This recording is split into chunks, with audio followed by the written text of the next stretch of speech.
We can now add to the list of companies fleeing investment in Canada the government-subsidized telecommunications giant monopoly, Bell Canada.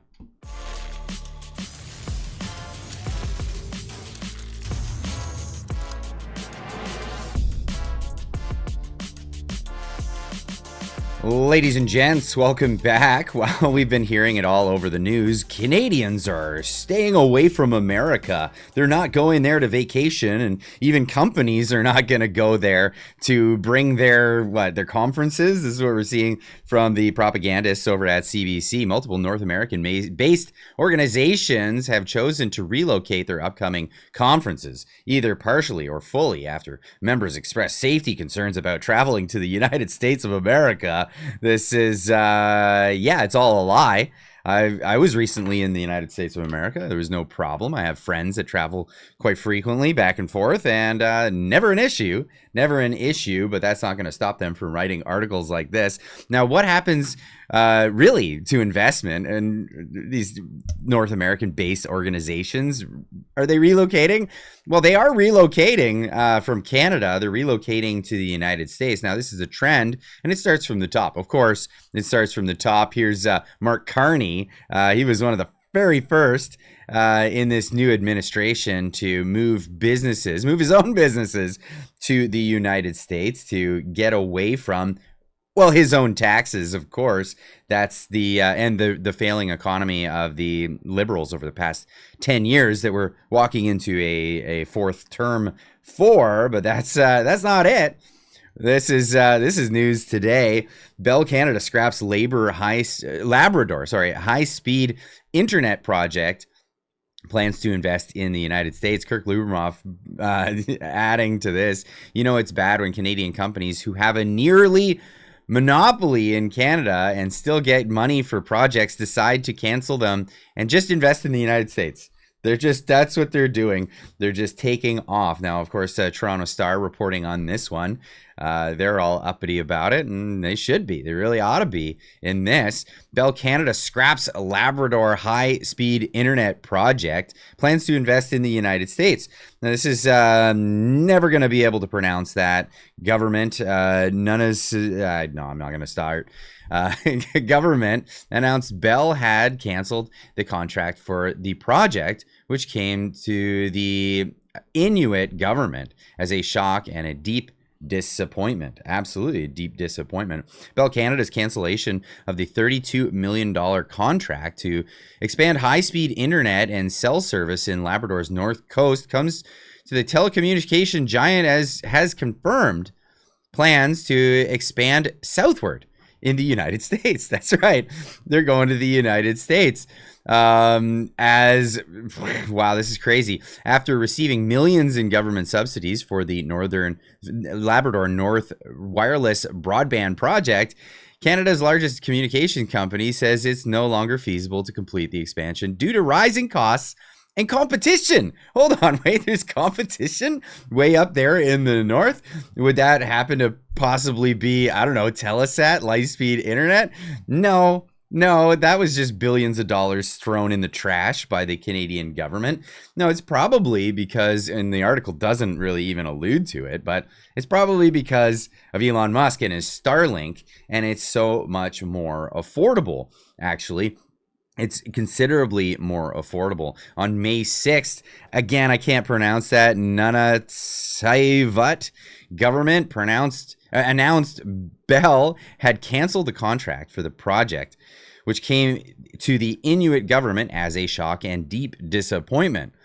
The government from there said Bell estimated that the cost of completing the project had risen to $110 million, and that Bell's subscription numbers in the region have declined by 69%. Well, why? They don't mention that. In 2022, the project was estimated to cost $22 million, with an additional $10 million added in 2023. Well, isn't that just par for the course for government programs? This is just how it goes. Hey, perhaps we should have an open and fair market, which is really interesting because they're complaining about competition in the market, and they're entering the most fierce competitive market in, the United States of America, where they have a lot of different telecom companies. And we all know this as Canadians, they pay a lot lower prices for their communications down south. And it's because of all the competition. And now our tax dollars are going to go down there and help add to, them getting better internet and cell coverage. Bell Canada has told us that they no longer see a viable path forward. They don't see a viable path forward for this project, which is devastating. I can't pronounce that. President Johannes Lempe said in a news release, access to reliable high-speed communications is not a luxury, it's a necessity for our communities. Well, that's really the case. Now, scrolling down further down the article, despite 2.4% drop in annual revenues in 2024, Bell Canada parent company BCE awarded its executives more than $5 million after announcing it was laying off 4,800 employees. The company laid off thousands. Its stock went down by 30%, and yet the richest and most powerful continue to profit off the back of our members. Unifor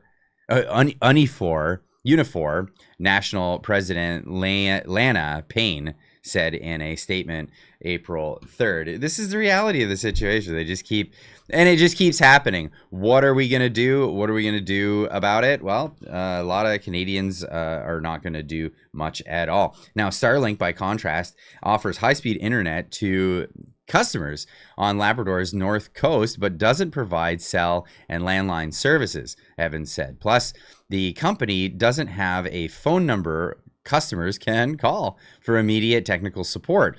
The failure is on Bell's part. Well, they were given the money to do it. They're just turning around and saying that they won't. She says to drag it out, to come back after all these years and just say no. Oh, well, we're pulling out. That really, really hurts. That does really hurt. And this is where we are in Canada. But again, the propagandists will tell you that Canadians are staying away from the United States. Well, this is not the case. Businesses are moving over in droves. Here's a report.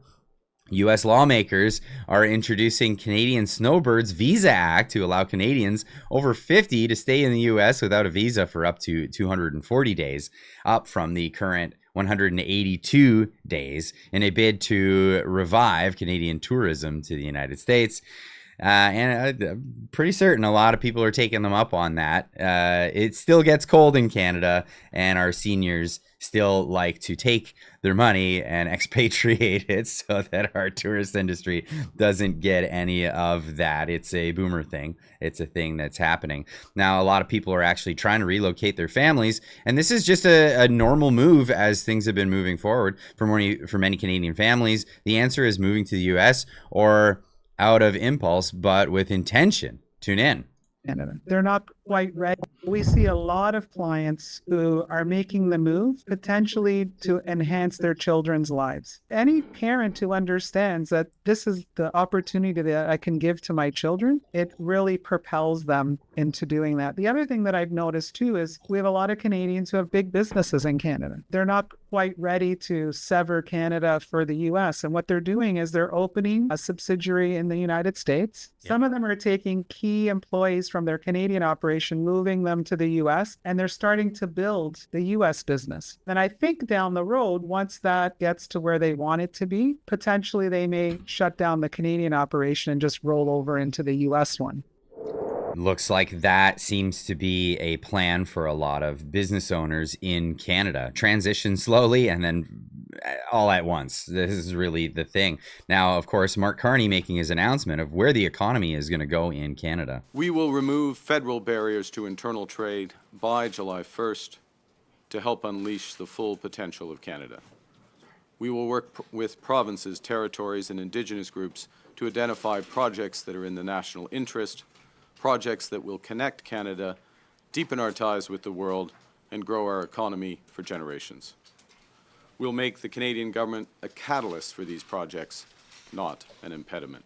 Wow, so expect to have more government involvement. Get ready to have a little more government in your life, Canadians, because this is what's going to happen with the Carney government. Rather than getting out of the way, they're going to be way more involved. This is the promise that they've given. So I'd love to hear what you guys have to say about this. If you're not yet subscribed to the channel, make sure you hit that subscribe button and make sure you hit the like on your way out. Love to hear what you have to say. Leave a comment in the comment section down below. Let me know what you think, and we'll see you in the next one. Keep on trucking.